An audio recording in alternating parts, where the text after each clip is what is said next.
I've done most of the things that are possible.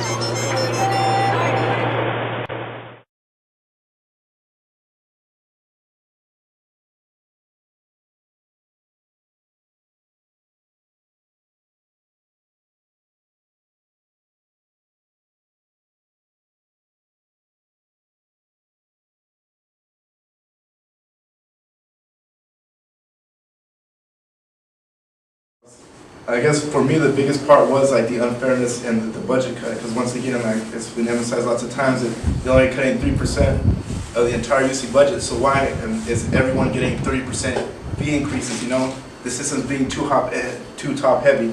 No one from the top is taking any of the hits. It's only the people on the bottom, the faculty and the students. For me, it was just the general feeling of degradation of education. I feel like a lot of these cuts are affecting our education now, and possible siblings of mine coming into the UC system in the future, and just that we're being charged more for less.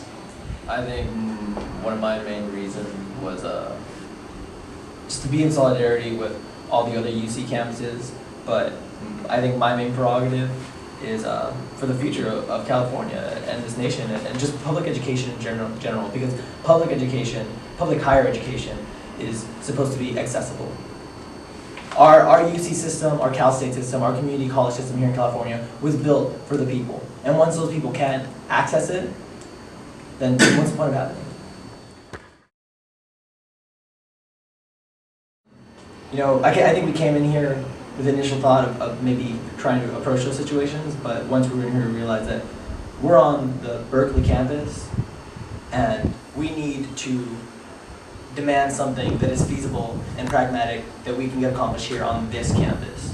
I mean, if all the universities do that on their campuses, maybe that'll bring change. But I just feel that, or personally, that we make certain demands here on this campus, but then we're going to go after the regions themselves. We're going to go after Sacramento themselves, and trying to get more funding for this UC system, more accountability within the regions.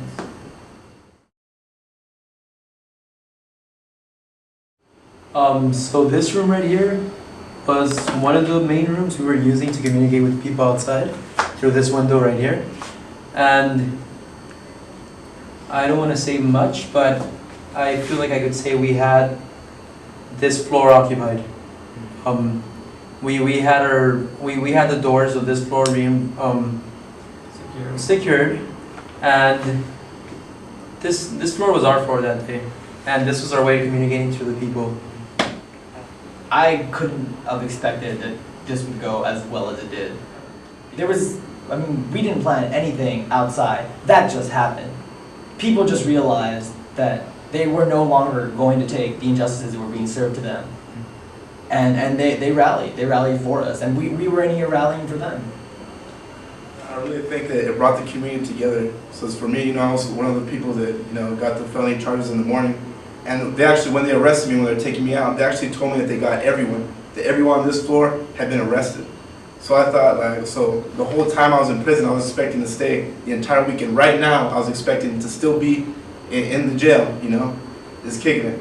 But then, actually, when I was even released, I didn't even know what was going on. I thought they were just changing my cell. But it turned out that, people, like the huge rally occurred, people just passing out buckets, throwing 20s, throwing so much money into this bucket with thousands of dollars to someone that they don't even know to help our cause. And that's like a really beautiful thing. And, and then, once I got to the bail bonds place, turned on the TV, saw all the crazy stuff happening outside, it was just beautiful how much support we had. When I was in the jail cell with the felony charge, I assumed that eventually it would be dropped or reduced, right? But I still felt a little scared, But after coming out and seeing all the support I had, I really felt great. I felt very empowered, and I knew everything would be all right in the end.